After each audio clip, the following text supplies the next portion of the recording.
자, 오늘은 창세기 26장입니다. 26장 1절에서 5절까지. 아브라함 때에 첫 흉년이 들었더니 그 땅에 또 흉년이 들매 이삭이 그랄로 가서 블레셋 왕 아비멜렉에 이르렀더니 여호와께서 이삭에게 나타나 이르시되 애굽으로 내려가지 말고 내가 내게 지시하는 땅에 거주하라. 이 땅에 거류하면 내가 너와 함께 있어 내게 복을 주고 내가 이 모든 땅을 너와 내 자손에게 주리라. 내가 네 아버지 아브라함에게 맹세한 것을 이루어 내 자손을 하늘의 별과 같이 번성하게 하며 이 모든 땅을 내 자손에게 주리니 네 자손으로 말미암아 천하 만민이 복을 받으리라. 이는 아브라함이 내 말을 순종하고 내 명령과 내 계명과 내 율례와 내 법도를 지켰음이라 하시니라.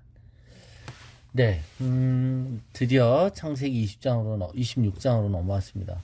26장에는 이제 이삭이 아브라함 이후에 이삭이 또 겪는 믿음의 여정들을 기록하고 있죠. 자, 26장은 전반적으로 우리 믿음 생활 중에 우리가 기억력에 관한 내용들입니다. 기억력 하면 우스갯소리로 여러분 금붕어의 기억력을 얘기합니다. 금붕어의 기억력은 3초라고 하잖아요. 자기가 그 미끼를 물었다가 입이 찢어져도 또 미끼가 보이면 그 똑같은 미끼를 또 물어버린대요. 3초만 까먹는다는 것이죠. 우리가 학습을 할 때 그 학습 능력의 대부분은 기억력을 기반으로 이루어집니다. 기억력이 좋은 사람들이 학습을 잘하는 수가 있죠. 그런데 꼭 기억력만 관건은 아니다라는 거예요. 기억하지 못하면 똑같은 문제가 나와도 틀리니까 학습에 어떤 상승이 없는 거죠. 그런데 우리는 기억력이 감퇴하게 됐죠. 그렇죠? 근데 기억력이 문제가 아니라 우리 삶에 있어서는 태도의 문제일 때도 많다는 겁니다.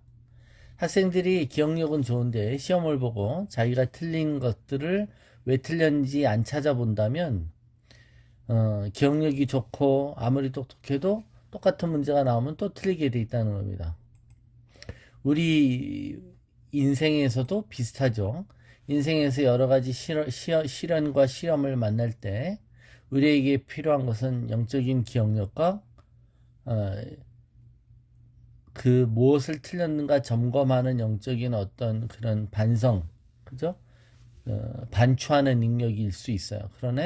그러나 그것보다도 더 중요한 것은 그럴 때 우리 태도라는 것이죠. 그렇게 기억력에 대한 것뿐만이 아니라 우리가 인생을 대하는 태도, 시험을 대하는 태도가 중요하다는 겁니다. 오늘 26절 1절에 아브라함 때에 첫 흉년이 들었더니 그 땅에 또 흉년이 들매. 자, 흉년이 들었다는 얘기를 하면서 아브라함 때에 첫 흉년이 들었다는 얘기를 굳이 하는 이유는 이 일이 반복된다는 걸 얘기합니다. 이것이 처음이 아니었다는 걸 얘기하는 것이죠. 그죠? 자, 흉년이 왜 이렇게 자주 임할까요? 여러분, 이스라엘은 원래 비가 1년에 2번 내리는 기후입니다. 건기와 우기가 있잖아요. 늦은 비와 이른 비가 있습니다. 그 비가 와야 할 때 비가 오지 않으면 기근과 흉년이 되기가 아주 쉬운 것이죠. 그러나 그 옆에 있는 나라 이집트는 나일강이 있어서 이런 기후의 변화에 별로 영향을 받지 않습니다. 나일강은 풍성한 나일강이죠. 그래서 항상 양식이 있어요. 그래서 이 이집트 주변에 있는 나라들은 흉년이 들면 이집트로 피난 왔던 것이죠.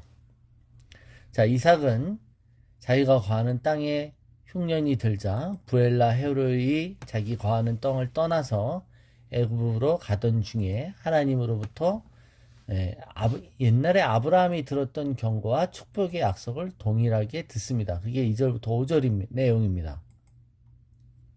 전에 아브라함 때도 흉년으로 인해서 아브라함은 가나안 땅을 2번 떠났었죠. 그게 2번이었어요. 이미 12장에도 있었고 20장에도 있었습니다. 아브라함도 똑같은 일을 2번 저질렀죠. 12장에서는 애굽으로 피난했다가 홍역을 치렀고요. 아브라함은 20장에서는 또 애굽까지는 아니어도 중간 지점인 그랄 땅으로 이주했었습니다. 그럴 때마다 하나님께서는 아브라함에게 약속의 땅을 떠나지 말라고 하셨던 것이죠.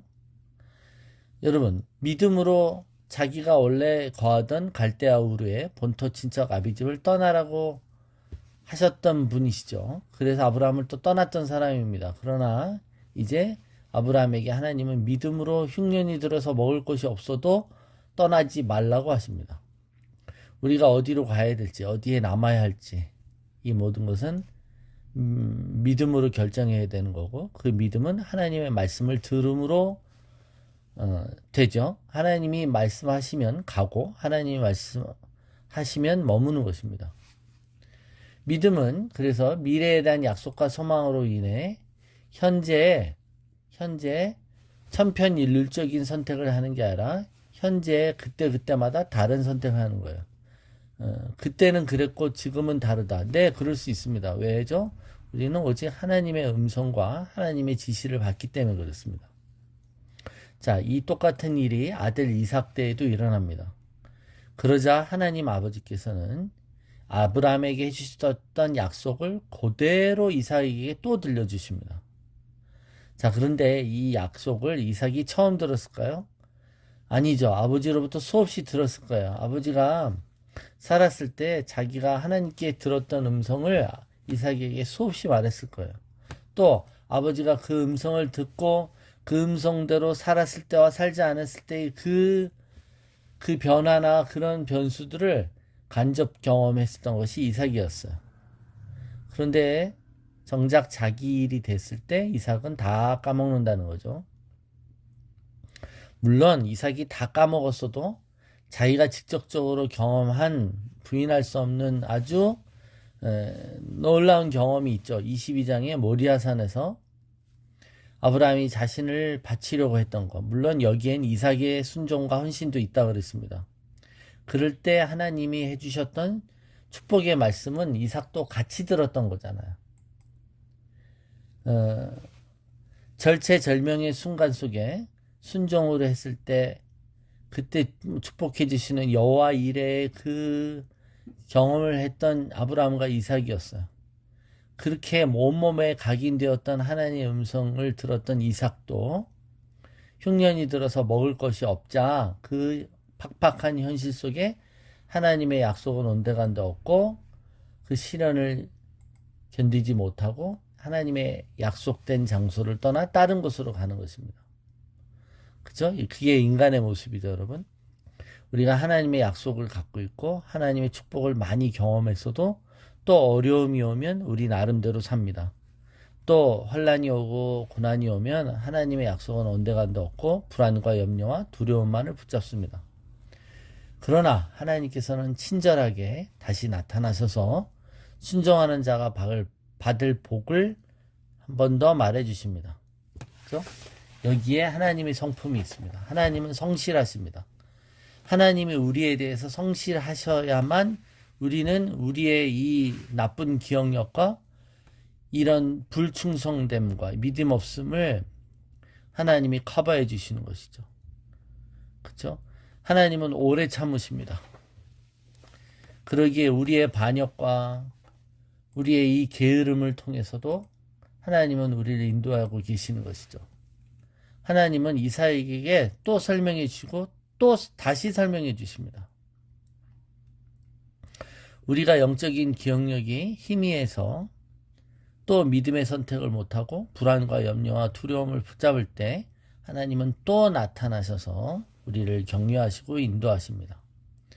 어떻게 보면 우리가 아침마다 새롭고 늘 새로운 하나님을 경험하는 것도 아침마다 늘 새롭고 늘 성실하시는 그분의 인자와 긍휼이 무광하다라고 고백하는 것도 여러분 우리는 하루하루 매일 만나와 같은 새로운 말씀을 들어야 되는 이유도 우리는 반복해야만 되기 때문에 그렇습니다.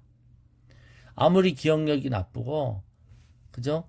아무리 머리가 나빠도 반복하면 기억하게 됩니다. 그래서 하나님은 그 반복을 우리에게 주시는 것이죠. 여러분, 하나님의 음성을 반복해서 들으시기 바랍니다. 그렇죠? 제가 우리 교인이라면 믿음 세미나를 많이 들었어요. 그래서 믿음 세미나의 기본 내용들은 제가 가급적 다시 말하려고 하지 않았습니다만 그러나 다른 본문들이나 다른 얘기를 할 때 믿음 세미나의 내용이 항상 또 반복되는 것도 사실입니다. 예. 왜요? 반복해야 기억하기 때문이죠. 하나님 말씀을 한 번 들으면 다 압니까? 안 그렇습니다. 알아도 다 까먹습니다. 말씀을 평생 전한 저도 이 말씀 제가 전했던 내용들을 이렇게 보면 내가 이런 말씀도 전했구나 이러고 저 자신에게 놀랄 때가 있습니다. 그리고 얼마나 허무할 때가 있어요. 옛날에 이거 다 기억했었는데 이렇게 기억을 못하는가 하고 자기감이 들기도 합니다. 하와가 선악과를 따먹은 이유는 선악과를 따먹지 말라고 했던 하나님의 말씀에 대한 온전한 말씀을 기억하지 못했습니다. 그죠? 먹지도 말고 만지지도 말라고 했다라고 흐릿한 기억으로 대답하죠. 그러자 말씀을 제대로 기억 못하니까 원수가 그 흐릿한 기억으로 인해 하나님에 대한 불신으로 틈을 타게 합니다. 네. 그래서 여러분 우리가 외우고 반복하고 깨달을 때까지 하나님은 우리에게 반복해서 말씀해 주시는 것이죠. 욥기 33장 14절에 하나님은 한 번 말씀하시고 다시 말씀하시되 사람은 관심이 없도다. 이게 꿈과 관련된 거죠. 여러분 하나님 우리에게 꿈속으로 반복해서 말씀하십니다. 실제로 꿈에 비슷한 유형의 꿈들을 반복해서 꾸는 것도 하나님이 자꾸 말씀하시는 거죠. 그래서 우리가 데자뷰 같은 어떤 꿈을 꾸거나 데자뷰 같은 삶의 장면이 일어날 때 우리는 깨달아야 될 필요가 있어요. 하나님이 이미 나에게 여러 번 얘기하셨다. 여러 번 경고하셨고 여러 번 인도하셨다는 걸 깨달아야 되는 것이죠. 우리가 지진할 수 있고 우리가 좀 지능이 떨어질 수 있습니다. 우리가 어리석죠. 거기다가 여러분 그렇잖아요. 우리가 그 머리 나쁜 사람이 성실하면 힘든다고 하는데 우리는 솔직히 머리도 나쁘지만 성실하지도 않아요. 머리 나빠도 영적으로 성실하고 하나님께 충성된다면 괜찮을 수 있어요. 그럴 때 이 모든 것을 커버하는 것은 오직 하나님의 오래 참으심과 하나님의 성실하심이라는 거예요. 우리가 자꾸 깨닫지 못하고 또 넘어지고 또 실수하고 그럴 때마다 하나님 우리에게 또 기회를 주시고 또 용서해 주시고 또 방문하시고 또 말씀해 주시는 것입니다. 그래서 우리가 말씀을 매일같이 받고 말씀을 듣고 그럴 때마다 우리는 하나님을 찬양해야 합니다. 이거 옛날에 깨달았고 알았는데 오늘 또 실천하지 못하는 우리의 어리석음과 이 영적인 이런 망각들을 하나님 앞에 고백하며 오늘도 새롭게 그죠? 깨닫게 해주신 하나님을 찬양해야 되는 줄로 믿습니다.